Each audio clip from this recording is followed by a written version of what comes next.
Hey amigos, Costa for Beardbrand, and today we're recording our fifth episode of the Keep on Growing series, and my guest today is Mahesh from Gentlemen and Rogues Club, where we film some of the Barbershop series. Most of you viewers are familiar with that, and who has never watched or is new to our channel, welcome, and you'll find out more about Mahesh. Thank you for coming and having this conversation with me. Massive pleasure. Cool. So that's pretty much what we're going to do. We're going to have a conversation. You're just going to tell me a bit more about your background, your life, how you got into barbering. Yeah. So let's start from the beginning. From the beginning. Okay. What was it for you like growing up? What was your aspirations? For example, I wanted to be a fireman, then I wanted to be a policeman, then I wanted to be a gangster, you know, that sort of stuff. Yeah.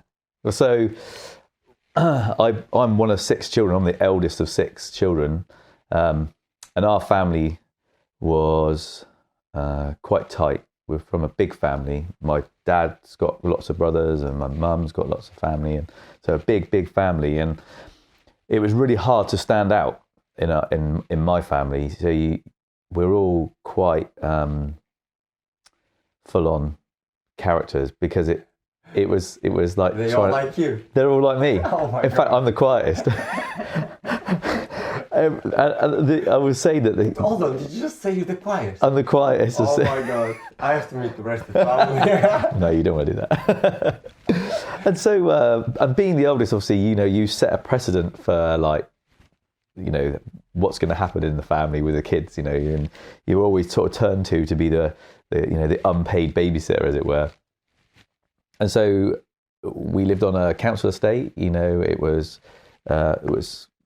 fairly roughish area, so you had to be a little bit sort of streetwise, and we had to make our own money as kids because my mum and my dad never had enough money to buy us the stuff. They had a roof over our head and food in our tummy, and that was your lot, So if you wanted anything yourself, you do it yourself. Yeah. So 14 years old, paper round, worked in the kitchen, had 2 jobs at 14. Made my money doing that and selling stuff at schools and, not drugs, but so, selling stuff at schools and trying to, just hustling people just to get some money, because I always had that desire to look my best and to do the things that my other family members never did, because my mum and dad, bless them, they grew up and went to school in the same area. They never moved out. I never went abroad until I was older. I left home. We never had holidays on abroad and that sort of thing. So your aspirations are always to, I think, you sort of look at your parents and you go, do you know what? I want to be able to do the next step to what they're doing, And I think as a parent now, I am a parent, and I always want more for my children than I had, in the sense of whether it be opportunities or freedom, or whether it be from a financial point of view. It has to be not just material things, but it has to also be opportunities. From my point of view, when I wanted to be a cartoonist, I wanted to be an artist, or I wanted to work in radio. So I wanted to do radio presenting or art or something like that. But my mum, she said to me, really, you need to get a job where you can earn some money, because, you need to help to contribute towards the house. So to go to 3 years of art school or 4 years of drama school, I was never going to be guaranteed any work. Yeah. So where I looked at this, and you sacrificed that. I did, and I sacrificed it in the sense that I wanted to find something that would give me money straight away, that I could earn a wage. So I found an apprenticeship, and I thought, for me, hairdressing sort of was artistic, was creative, working with people. It was like a platform. And when you go onto the salon floor, my original first boss always said to me, no matter what's going on in your life, when you step onto the salon floor, it's like a stage. you know, you Yeah, I can see you see that. it, you Yeah, see I it in can the see barbershop, that. you know, because you know the representation of how we are in the barbershop isn't maybe who we are as real people. You know, we have all the jokes and the fun and the puns and we this, that, and the other. But actually, when we're with our families, we're not maybe that person really. Yeah. So you have Not to to that level. not to no. that level. Yeah. You know, obviously, you know, you can't maintain that fake persona forever. So you know, it has to be part of you, but you have to enhance it for when you're in work, and then when you're out of work, you can change who you are in the sense that you know you can tone it all down and maybe have a bit more empathy in your real life than you do in the barbershop or the salon. So you started as a hairdresser. You got a hairdressing 16. job Yeah. at 16. Yeah, So you've been doing it for 100 and so many years now. 174 years now. When we first started, they didn't have scissors, so we just used to chew the hair with our teeth. And then they invented scissors, which was revolutionary, really. It revolutionized our industry. So yeah, well, when I started, there was, you know, it was 25 years ago. So hairdressing and barbering completely different. You know, the barber shops that are around now didn't exist. You know, they didn't exist now. You know, the barber shop that we are in now, with the profile that it has, they weren't like that. You know, a barber shop was a cheap haircut. You know, you could go in, get a cheap haircut. A guy with a cigarette would sit you on a bench as a kid. Yeah, I remember those days. My mom, like my barber when I was a kid, my mom used to take me to the barber shop, and literally he had a cigarette in his mouth all the time, and he was drinking, and all the other old men there. Yeah. So I would sit in a chair and just go. Flip it off. Done. That was me.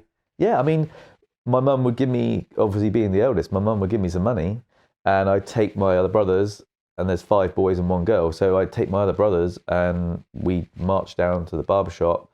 We'd all walk in together, and I'm sure he used to roll his eyes and think, oh God. And we'd all walk in, and my mum would give me the money, and I would say to the barber, I've got this, is that enough for us? And he'd say, sit down, one at a time. We'd all have the same haircut, literally straight over, beginning of the summer holidays. And we probably had 2 haircuts a year. Yeah. You know, and you can, when I look back on photographs of me as a kid, I either look like something out of the Beatles, or I look like I look like something out of the Shawshank Redemption.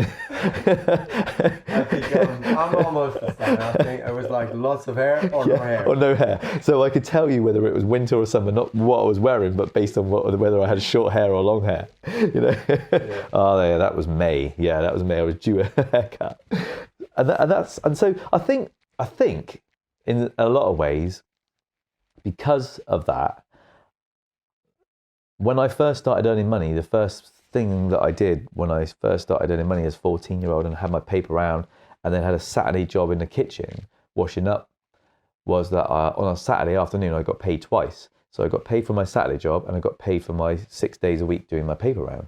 So I would get my money, and the first place I would go was the barbershop, and I would get my hair cut every week. I'm not the only one. Yeah, and I would get my hair cut every single week because I really enjoyed the fact that I worked hard for it. It was treating myself, and it was something that my mum didn't have to, or my dad didn't have to pay for. Yeah. And it was my first bit of independence because I was looking how I wanted to look at 14 years old. I'm your friend, but I know a few bits, but I'm sure I don't know everything. So what was it like for you to, you know, working as a hairdresser is a different thing from barbering, you know, the environment is different, haircuts are different, you know, women are different, so there's a lot that is different. So what's the experience, what's the difference between one and the other? Like, in your words, what is your experience with both of them? So I would say, the way that I put it across is that hairdressing is an art form and barbering is a craft. So there's much more range in what you can do in a hairdressing salon. The types of styles, the lengths of hair, the textures of hair, there's so many variables, lots more variables than there is in barbering. Right. So barbering, you know, generally it's a similar type of haircut, similar type of shape, just varying different levels of how short or long you do it. And that's the fundamental difference is that a craft is something that you hone, and it's a skill that you repeat over and over again, like you would if you were a boat builder. Yeah. So you were building a boat and you would plane a piece of wood and you would know how to finish that, and how you built that boat would be the same, but each piece of wood is always different, like the hair is always different. But fundamentally, the look you're going for is always a similar look. When you're barbering, you're creating a shape, you're creating a structure for somebody, and then you have to move on, next one. Whereas Bhavani, my wife, you know, who's a hairdresser, she'll say to me, I had a really busy day today, you know, I had 7 customers, and I'm like, I did 7 customers before I had my first coffee break. So, you know, but she's worked just as hard because she's had to look after a customer for 3 hours. Yeah. But I've had to, you know, in 3 hours, I've probably done, you know, maybe 12 haircuts, 7 haircuts. It's crazy. You know. 3 hours with one person must be... That is exhausting. So you touched on, just so people know, our viewers and whoever is watching, you had your own business before. You had your own hairdresser. Yeah. Maybe just give a brief on that one. So I did my apprenticeship, I went and worked for somebody else, and I left home at 18, and so I had the drive to make money because I was independent and I was on my own. So I rented a space above another shop on a high street, and I opened my first independent salon when I was 22. So I was 22, and I had a really small space. I had 2 mirrors, 1 basin, and 2 waiting chairs, and I worked by myself, and I worked 7 days a week. I was working 7 days a week. I was by myself all day. I took all my own appointments. I did all my own. Clients. I had no clients, but I was on my own for 7 days a week. But the nice thing was, you know, it was a gamble, but it paid off because, you know, I knew I had a clientele, and so I went for it. So I did that, and I was up there for a year and worked 7 days a week for about a year, and saved enough money to be able to then rent a shop on the street level in a slightly different area, and I went to the bank with I got a small loan. I got a business loan, and I opened my own, what I would call proper salon then. And so by the time I was 25, I was a dad, I had a mortgage, I had my own business, I had 6 members of staff, and 3 years, wow. I paid back my loan in 18 months from the bank, and I was really busy. Business was good then. Business was good. I probably was from a financial point of view, was better off at 30 than I am now at 42. I worked really long hours, was working in London, was doing stuff for the Fellowship for British Hairdressing, was writing some articles, was doing photographic work, but to the detriment of my family, because I wasn't there. Right. So that is a real lesson for me, was that because I'd always been from a background where, you know, money was always tight, that was always like my goal, was to make money. So I lost sight of the fact that, you know, the people I was making money for, I didn't spend any time with. And so that for me was then a wake-up call when things changed, and I then sold the salon to somebody who had opened up next door to me, who opened a nail bar next door to me, and I said to her, look, do you want to buy this off me, because, you know, things aren't working and I need to reevaluate what I'm doing with my life. And in hindsight, you know, if I could look back, if I could do it again, I would, my focus would be, and this is, you know, got to be, you know, for everybody out there, like, you know, who's watching this video, you know, who, if you're running your own business, you know, you must reevaluate all the time why you're doing it. Mm. If it's for your ego and it's for the bank account, then that's fine. If you've got no one depending on you, that's fine.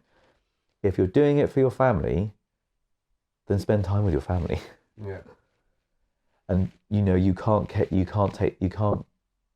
those years back. You can't get that time back.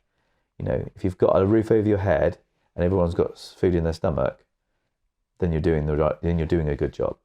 And so that's it. And so, like, you know, the outlook, my outlook has changed so differently. And just starting, you know, my yoga teacher training, the teacher training that I'm starting isn't because I want to leave barbering. It's because I want to become a more rounded and connected person, you know, to myself. I want to understand me better, and I want to understand other people better. And with everything that you do, it has to start with you. Yeah. And it sounds selfish, but I always use the analogy all the time, because I run a meditation group with the men, you know, the men's meditation group I run. And the analogy I use all the time is that, you know, if the cabin pressure in the plane drops and the and your mask comes down, the first thing you're told to do is put your mask on before you help anybody else. Because if you pass out, you're no good to anybody. Mm-hmm. So you help yourself, and then you can help other people. A couple of years ago, I decided that it was time to make the transition from hairdressing to barbering, because men's work has always been my passion. I'd always loved doing men's hairdressing. And so I wanted to take it from hairdressing to barbering. Barbering would always been something that I looked at as maybe something a little bit scary as a hairdresser. So, like, you know, as hairdressers, you don't use cutthroat razors and all that sort of thing. And you know, you never go in as a hairdresser with, you know, clippers, no guard, straight in, take all the hair off, blend it out. You don't. That's not hairdressing. We don't do that in hairdressing. Everything's softer, more rounded. And so that was my core. That was my training. And it was time at 40 to then really, or just before I came up to my 40th, was to, do you know what? I've been doing this a long time, since I was 16. I either need to leave hairdressing and do something else, which I considered, or I need to have a new avenue, a new focus, a new way to spur myself on to carry on what I'm doing. And I spoke to the family, and everyone said to me, you know, look, you've got all these skills, why are you going to waste those skill set? So I said, yeah, you're right. And I do love it. I do love being with the people. So barbering was a natural thing to do. And the progression moved on, and I took myself off from courses and retrained, and I realized that actually I really liked the new drive towards just doing men's hair. Barbering has always been seen as like the poor cousin to hairdressing.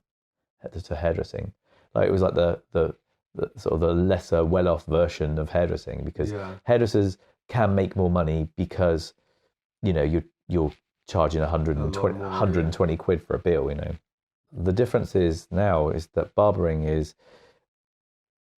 you know, it's not a cheap haircut anymore, that you have to really work your absolute arse off just to make a small living. You know, you can blend the men's grooming and barbering together to create what we've created at Gentlemen and Rogues Club. You know, people want a little bit more for their money. People want an experience. They're not just going into the barbershop just to get a haircut. People walk out the barbershop and their shoulders are back, their chest is out, they stand taller, they feel fresh, they feel better. And, you know, I think in part, barbering is really, it helps with other avenues of industry, because, you know, the amount of guys that come in and say, I wasn't going to go out tonight, but now I am. Yeah. So because I gave someone a fresh haircut and a beard trim, they're going to go down to the local pub. They're going to buy some drinks. They're going to have a meal out. They're going to take their missus to the cinema because they feel cool. They feel great. They feel good. So they want to show it off, and because they feel confident, because it makes them feel good, because someone spent a bit of time on them to make them feel the best person that they can feel externally. And if they've had a laugh and they've had a joke and they've had a good time in there, they don't just feel good externally. They feel good internally.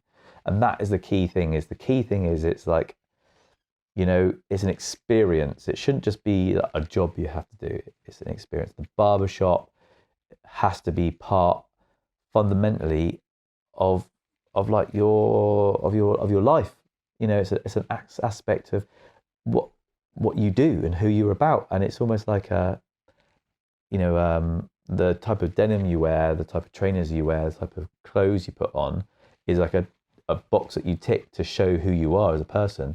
And now the barbershop that you go to represents who you are as a person. I go to Gentlemen and Rogues Club. That's the type of guy I am.